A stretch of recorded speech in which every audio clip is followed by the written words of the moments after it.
Hello students, मैं कविता शर्मा आज आपके सामने एमएनएस के सिलेबस के बारे में बताऊंगी।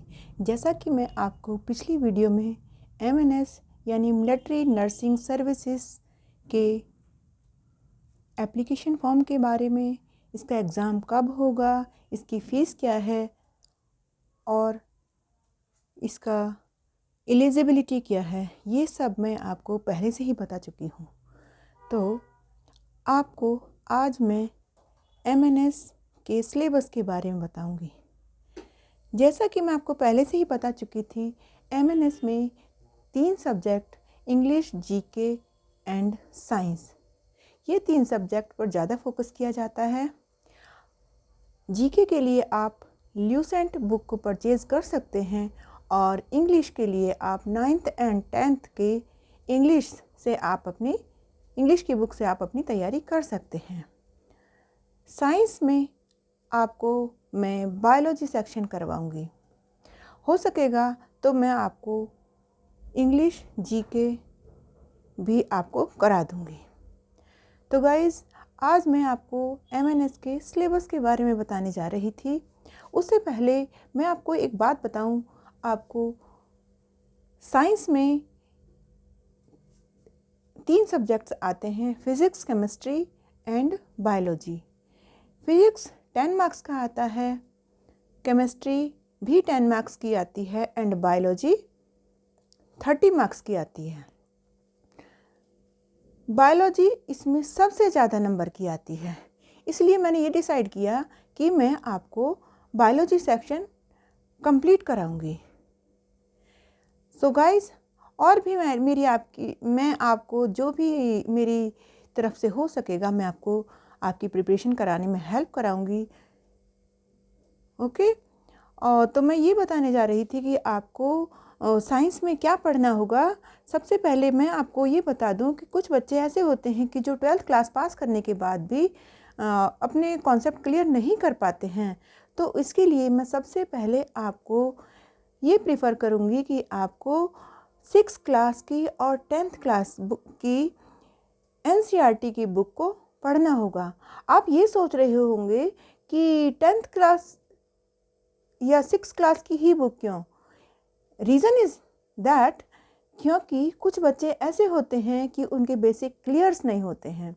तो बेसिक क्लियर करने के लिए आपको 6th क्लास की और 11th और 10th क्लास की अगर बुक कर लेंगे तो आपके सारे जो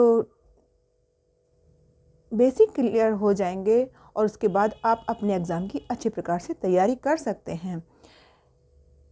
एक बात बताऊं मैं आपको, ये जो एग्ज़ाम में आप ये सोच रहे होंगे कि खाली बुक पढ़ने से आपकी एग्ज़ाम की तैयारी हो जाएगी, ऐसा नहीं है। क्योंकि कुछ स्टूडेंट्स के टॉपिक क्लियर नहीं हो पाते हैं, तो सारा दिन बुक पढ़ने के बाद भी उनको कुछ समझ में नहीं आता है। इसके लिए मैं आपको गाइड करूँगी। तो मैं आपको छोटे छोटे नोट्स बना करके उनके माध्यम से आपको समझाऊंगी और उसके बाद आप एनसीईआरटी की बुक को पढ़ेंगे तो आपके सारे टॉपिक क्लियर हो जाएंगे और आप अपने एग्ज़ाम को अच्छे प्रकार से क्लियर कर पाएंगे और अच्छे से अच्छे मार्क्स प्राप्त कर लेंगे, जिससे आप एक बहुत ही अच्छी गवर्नमेंट जॉब प्राप्त कर सकते हैं। इसके लिए आपको नोट्स बनाने होंगे।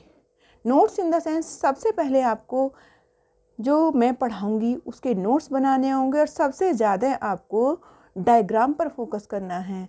कारण ये है कि डायग्राम एग्ज़ाम तक आपके माइंड में रहेंगे तो आप उनके बारे में आप अच्छे से याद भी कर सकते हैं। क्योंकि थ्योरी ज़्यादा समय तक याद नहीं रहती है, आपको रटना नहीं है, आपको टॉपिक को समझना है और उसके बारे में सारे कॉन्सेप्ट को क्लियर करना है। तो गाइज़, मैं आपको हर एक चैप्टर के पॉइंट वाइज नोट्स बनवाऊंगी और आपको साथ साथ आपको नोट्स बनाने हैं और उसके डायग्राम भी बनाने हैं। क्योंकि एग्ज़ाम टाइम में नोट्स ही काम आते हैं, पूरी मोटी बुक कभी भी काम नहीं आती है। आपको बुक भी पढ़नी होगी, जैसे जैसे मैं आपको पढ़ाती जाऊं उसके नोट्स बनाने होंगे। उसके बाद आपको एनसीईआरटी की बुक फॉलो करनी होगी। इससे दोनों के कॉम्बिनेशन से आपका बहुत ही अच्छे प्रकार से प्रिपरेशन हो जाएगी और आपका एग्ज़ाम बहुत अच्छे से क्लियर होगा। एग्ज़ाम ही नहीं, आपको एक रेपुटेटेड जॉब के बारे में सोचिए, जो कि आपके देश के लिए, आपके परिवार के लिए गौरव की बात है। और मैं आपको आज वीडियो इसलिए बनाई मैंने, क्योंकि मैं आपको आज सिलेबस बताने जा रही थी। तो स्टूडेंट्स, जैसा कि मैंने आपको अभी बताया कि आपको नोट्स पर फोकस करना है, डायग्राम पर फोकस करना है, और हर एक चैप्टर को आपको पॉइंट वाइज बनाना है। पॉइंट बनाना इसलिए ज़रूरी है क्योंकि एग्ज़ाम टाइम में, मैं फिर से आपको इस लाइन को दोहरा रही हूँ कि एग्ज़ाम टाइम में मोटी बुक्स काम नहीं आती हैं, केवल हाथ के बनाए हुए नोट्स ही काम आते हैं। ओके स्टूडेंट्स, तो जैसा कि मैं आपको अभी बता रही थी कि मैं आपको सिलेबस बताती हूँ, तो come to the board.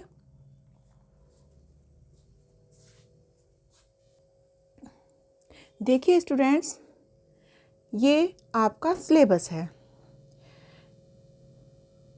Biology MNS syllabus. तो सबसे पहले गाइस, आपको ये देखना है, सबसे पहले आप स्क्रीनशॉट ले लीजिए। ओके, आई थिंक आपने स्क्रीनशॉट ले लिया होगा। तो इसमें सबसे पहले क्या है, टैक्सोनॉमी, फिर उसके बाद है biodiversity, ecology and environment. Third one is plant physiology, fourth human physiology, fifth respiration, six chapter है इसका human health and diseases, and seventh biochemistry, eighth है cell and molecular biology, 9 chapter है biotechnology and its application, and 10th है genetics and evolution. ये आपके topics हैं। केवल इन्हीं टॉपिक से आपका बायोलॉजी सेक्शन कवर हो जाएगा, और ये सब मैं आपको कंप्लीट कराऊंगी। ठीक है बेटा? ओके गाइस, आई थिंक आपने इसका स्क्रीनशॉट ले लिया होगा, और आप सभी अपने एग्ज़ाम की तैयारी में लग जाइए और अपने एग्ज़ाम को क्लियर करिए। Okay, take care, all the best, bye bye.